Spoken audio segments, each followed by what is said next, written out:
Hello and welcome to the OK Takes podcast. I am Matt, and as always, I'm joined by my fellow capo, Edward. As of 9:01 p.m. West Coast time, the Dodgers are the greatest wildcard team of all time. All time. There will never be a team that will go on to have 107 wins and be in the wild card. It just won't happen. So the season is officially over, and now it's time to get ready for the postseason. So we have some good topics, some topics, and some just shoot me in the fucking brain topics. So I think we're just going to start with the shoot me in the fucking brain topics. And now I'm pretty sure you know what I'm alluding to when I say this. Yeah, we picked the perfect time to have some of our key players get hurt, didn't we? Yeah. All right. So, I mean, there's two big ones, Kershaw, Muncy. Which one do you want to start off with? Let's go in chronological order. Let's start with Clayton Kershaw. It's been a lingering injury all year, the elbow, and it felt like more than just an injury thing when he left the game. There was the picture of him taking the ball off the mound. He kind of looked up at the crowd, all sentimental, and it hit my brain like, is this the last time we're going to see Kershaw in a Dodger jersey? Mm-hmm. See, I had that same question of, is this going to be the last time we'll see him in a Dodger jersey? That hit me at like 8 a.m. because somebody on Twitter asked the question, like, is this going to be Kershaw's last start inside Dodger Stadium? And I had to walk around the rest of my day looking like Eeyore because that is a horrible thought. I don't think there's a worse thought to have than Santa's not real, but I'm a Jew, so I don't have to worry about that. So I guess, yeah, that's the worst thought to ever have. Is Kershaw won't be a Dodger. So I don't want to go into the whole, are they going to sign him back? Like, what is the deal going to be if they sign him back? Is he going to walk away to a team? Which team will he walk away to? Is he going to retire? No, like, I just really want to be sad and wallow in my own pain. Yeah. Actually, just because, he worked his way back from this elbow injury. It looked like he was pitching well. He was going to be, slotted right back into the rotation for possible NLDS. And then the elbow comes back. This is not something he's dealt with in the past. He's had back problems, but we haven't really had him have elbows in the past. So to have it linger is like, this is bad. He's just kind of a Ferrari that's broken down. And that's just kind of that's what it feels like. If it's not the transmission, then somehow the steering wheel is all the way fucked up. The steering wheel is jammed. You literally can't turn it.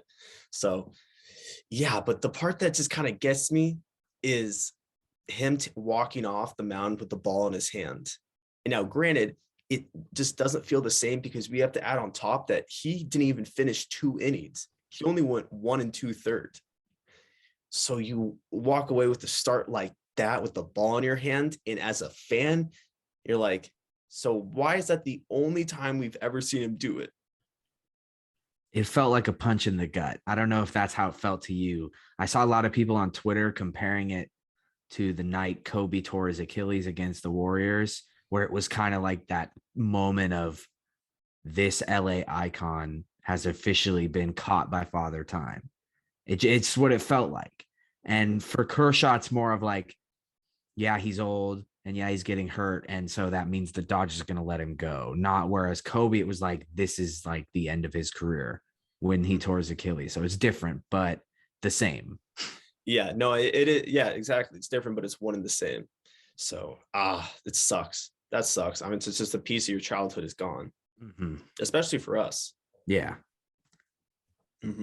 All right, so now let's move on to Muncy. So Kershaw's injury was him like kind of taking the cocktail of death and just dying in his sleep. That's what it felt like. Muncy was legitimately shot in the back of his head. Muncy is like when you shoot a horse right away, just put a shotgun in its skull, blow it to smithereens so it doesn't feel any pain.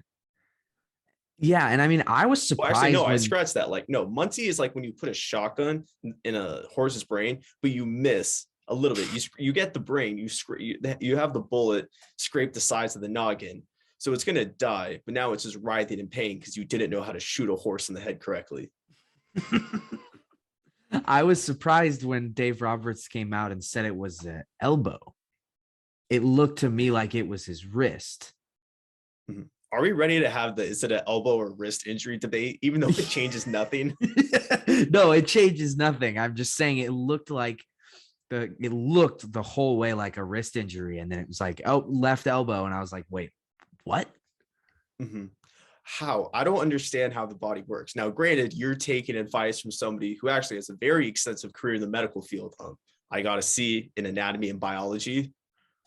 So Nice. take my word on it that Muncy's injury is an wrist injury, not an elbow injury. All right, I believe you, man. The eye test paired with your analysis, I'm all in on wrist injury. Look, you have my eye test, and then you have my analysis backed by my extensive time in the medical field. There's no reason why you shouldn't trust me. I do trust you. I trust your knowledge. Mm-hmm. I feel like the Johnny Sins picture is where you might doctor. Yeah. So yeah, part-time doctor, part-time astronaut, part-time delivery boy. You're 5 tool. You're Mookie Betts. Yeah. No, I mean, this injury really sucks because watching him go down in so much pain, I mean, he's rolling around, and I've never seen anyone in that much pain before. And the only time you see somebody in that much pain is if it's a pitcher blew out his UCL and boom, there goes his career. Muncy looked like a soccer player actually getting hurt and not just flopping and rolling around on the field. Like that's what it looked. It's like if a soccer player actually gets hurt, they roll around and scream in pain.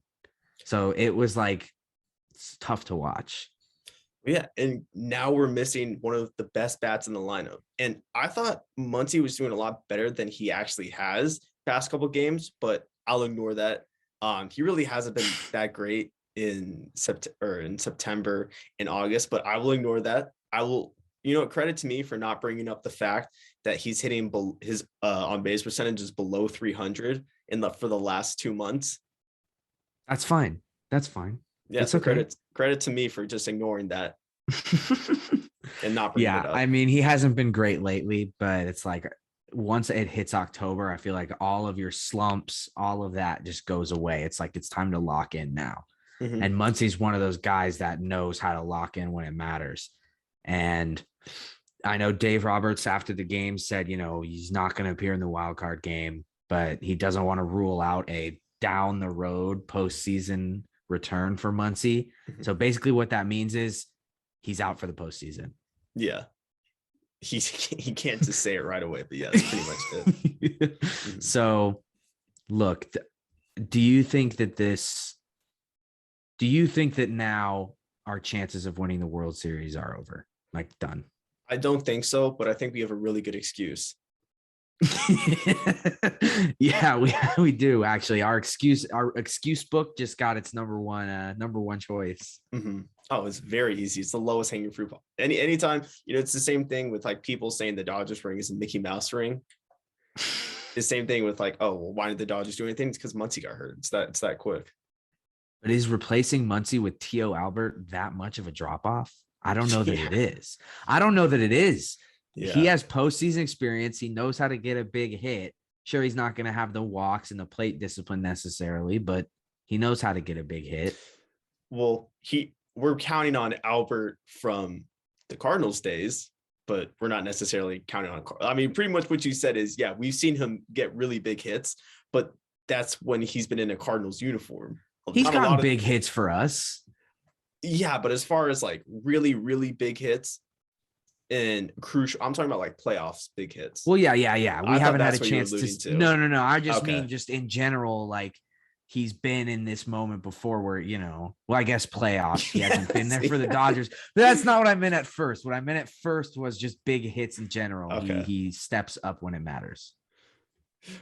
But I mean, I think it's two different beasts, but I mean, we'll have to see. The only thing we could do is hope. I mean, exactly. There's no more now because we're not stuck with any. I don't want to use Beatty at first and then Bellinger at first.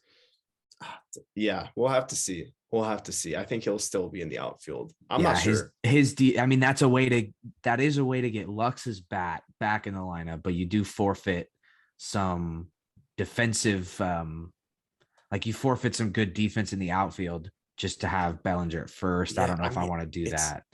Yeah, we'll have to see. We'll have to see. I don't know. I thought it was originally going to be Albert, but maybe you're right. Maybe it is going to be Belly. So we'll have to. It'll be interesting to see where they go. I'll have to leave it at it'll be interesting. Okay, so now it's official that we are going to shoot Jace Tingler, Fernando Tatis, Machado in the face. I've done a lot of shooting references. Let's give them cyanide. Did they throw that game today? It's up for debate. Because why wouldn't they? They have every reason to throw that game. Oh yeah. That's my problem with the Padres is you don't gain anything from winning. The team who you guys probably don't like that much, the team that everybody's going to reference when they're talking about your historic downfall. So yeah, I think it's a great, but part of me is like, you know what? I love the pettiness. That's a great fuck you. But then the Dodger fan in me is like, what the fuck, guys? They had to give us a little glimmer of hope winning last night, and only for it to be over in the third inning. Yeah. No, I mean, Logan Webb is hitting 2-run home runs. Like, what is going on? No, they dog walked us because they gave us they beat the Giants yesterday. Yeah. I mean, yeah, so they got in, yeah. They so could have given up. It was an extra innings game. They could have just Exactly. given up and been like, it's over, whatever. But they grinded out a win. Mm-hmm. And then today. No, they had us under their thumb and they knew exactly what they were going to do. If they didn't want us to feel the pain we feel now about going into the wild card and being the only team ever to have 106 wins going into the wild card, then they wouldn't have won that extra innings game. Franchise record in wins, tied for franchise record in wins, by the way, and we're a wild card team. Dude, you know what's the worst thing in the world? The Braves won the East after winning 88 games by like 5 or 6 games as well. You know, the NL West is the only division in baseball where the Dodgers wouldn't have been first in all of baseball. And it's by a few games. It's not like other teams like the Rays won 105. The Rays, I think, finished like 162 or 101 and 61, something. So we would have won by 5 games. Yeah, but there's no team that's like 103, 104. Yeah, no. So that fucking sucks. That fucking sucks. But there are reasons to be happy about the wild card, and the main one is Trea Turner. The MVP should be given to him on a silver platter, right? Like Dodger, like Rob Manfred should go to his door with a silver platter that says MVP on it and hand it to Trea. How could he not be? Because I don't think he'll win it. I really don't. And I don't even know if I have like a really good problem is there's nobody who like really stuck out. And when it comes to clear favorite, where there was like a Triple Crown winner, for example. Yeah. Because it's like you have Tatis leading in home runs. Trey won the batting title, but then Juan Soto put up a 467 on base percentage. Yeah, that's what I'm saying is that like you can kind of make a case for all of them. But here's I think the difference maker in all this is Tatis is going to win just because you never know when you'll be able to give a guy his MVP when it's like a good player who's going to be the face of who the MLB media has crowned as the face of baseball. It's kind of my same thing with Ohtani. Like I think Shohei's going to win, and I think pick him already if he didn't have like all of the circumstances behind them. But the media has picked one guy that they chose is going to be the face of the whole thing. You never know if he's going to repeat the same season he's having now. It's justifiable enough. The stats he put up are enough to say, yeah, this guy is the MVP. So I think that's what's going to happen. Yeah, I mean, you're probably right. I look at Trea Turner's stats and 328 average, 28 home runs, 77 RBIs, 32 stolen bases, on base percentage of 911. The last time a Dodger led the MLB in batting average and stolen bases was Jackie Robinson, and Jackie Robinson won the MVP. Baseball, different time period, I know, but it's not like his home runs are for a player like Trea. 28 is a good amount of home runs. No, and 77 great. Is a good amount of RBIs. It's great. I just don't think it's enough to say you're going to be better than the face of baseball media. That's not how it is. You're going to have on base percentage like 440. here's the thing, and maybe I'm a little old-fashioned in my viewing on this. In every sport, I find it hard to justify the MVP being on a team that didn't make the playoffs. Baseball's different. I understand that baseball's You different. can't compare. I'm sorry. It's not even apples and oranges. It's apples and peanuts or celery. I disagree. But it's baseball. You can't But judge. if a guy like Trea Turner, who's doing all this stuff, like you look at his stats and you can't say they're that much worse than a Tatis or a Harper. What sets Trea Turner above those two? His team made the playoffs, and he was a very important factor in doing so. It's just the stats behind there are so much different. I don't think you could use the wins factor, even though I would like to. I wish it was that way. It's just if it were that way, Julio would win the Cy Young. Yeah, exactly. So it's just, I don't know. It's two separate. It's harder in baseball because it's so much more of a team game. Yeah. But we'll save MVP talk for another time. Because I actually do want to talk about one, just how good Trea has been the last 6 games. Because his last 6 games, 2 multi-homer games, 2 grand slams. He has 5 total home runs. He has 7 extra base hits. He has 10 RBIs and 8 runs scored. And he also has a 19-game hitting streak. Yeah, I was just about to say career high hitting streak. And he's hitting 403 over that span. So it's not like he's just getting 1 hit and then 3 outs. He's getting multiple hits a game over this 19-game hit streak. And like you said, 2 grand slams in 3 games. Like he is hot at the perfect time. Yeah, so that's why I'm not super worried about Muncy's injury, because the Dodgers offense is rolling. They've put up 51 runs in their last 5 games. That's insane. They're averaging 10 runs a game. And this isn't from I don't know, a crazy outlier, like when they put up 23 against the Diamondbacks. No, this is night in, night out, averaging 10 runs a game. Yeah. I mean, they've just been on. Like they have been on, and they got hot at the perfect time. I cannot stress that enough. The Dodgers are arguably the hottest team in baseball. You could argue the Cardinals are. The 2 hottest teams are playing each other in the NL wildcard game. But, like you said, with Trea leading the way, I like our chances. Yeah, he's one of those guys where if he's on your team, you already have the advantage of having the best player between both teams on the field. Exactly. And it's not just him. He's not the only player on the Dodgers where it's like I could look at Mookie Betts and say the same thing. And I could look at Corey Seager and say the same thing. So it's exactly. Corey's been super hot as well. Corey's been major for the team. Yeah. For this lineup to go one and done would be such a disservice to what they've done. I just don't see how that happens. I think they get out of this wild card game. I know we'll save that for another time, but we'll have to, because we'll do an episode after the wild card game that wraps everything up from that particular game. But yeah, the way the offense is playing right now is okay, if we lose Muncy, yes, we're losing a guy who is on base. I think in his last 6 games, his on base percentage was .400. But besides the 1 home run in the comeback game, that was his only home run during that time span. So during those 51 runs they put up, only 1 of those have come off a Muncy home run. So that's pretty encouraging when factoring in just how frustrating the injury was. Yeah, it's like we're not lost without him. It's good to know that there's guys like Trea Turner and Corey Seager and Mookie Betts, Justin Turner that we have that are hot and that are playing good baseball that can fill that role that might be gone. Yeah, with Muncy. Like I said, I'm not going to mention it, but he did have an on base percentage below 300 in September and August. Yeah, don't mention it because I like not knowing what his on base percentage was over that span. Yeah, I'm avoided a big one with that. And then we're also very happy about how the bullpen has been pitching.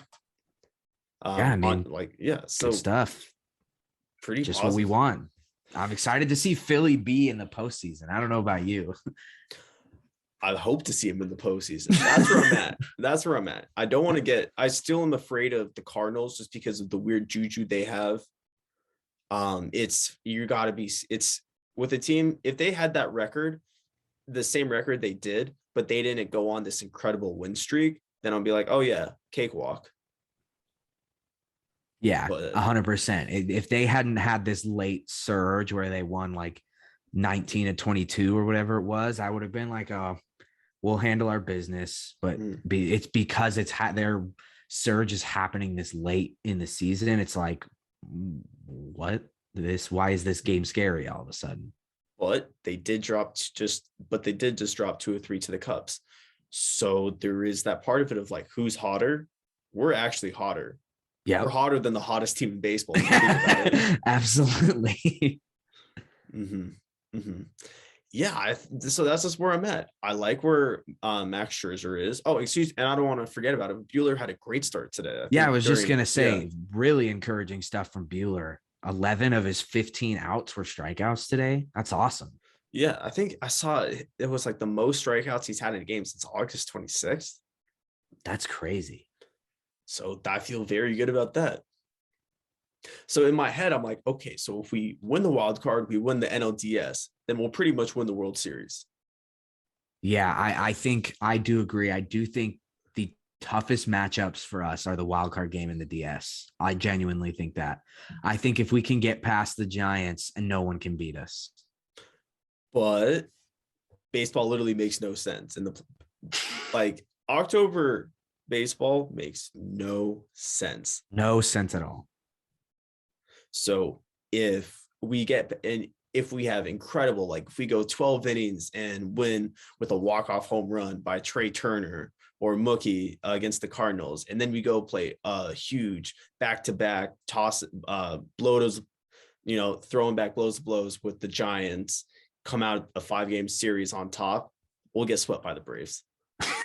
No, stop. That's how it's going to work. That's how it's going to work. Knowing playoff baseball, you're right. But everyone's, I think this is the same recurring sentiment about the Dodgers going into the playoffs every year, is that shorter series are what hurt the Dodgers. Yeah. So it's like, I think if we get through the 5-game series, no one could take us in a 7-gamer. Like no one. I don't want to hear about the White Sox. I don't want to hear about the Rays, the Brewers, no one could take the Dodgers in a 7-game series. You like to think so. That's it. I don't want, exactly. I know how these things work. Because it's the one thing that my brain, and I want to wrap up with the stock, but the one thing my brain always goes back to is 2019. I was convinced that team was going to win the World Series.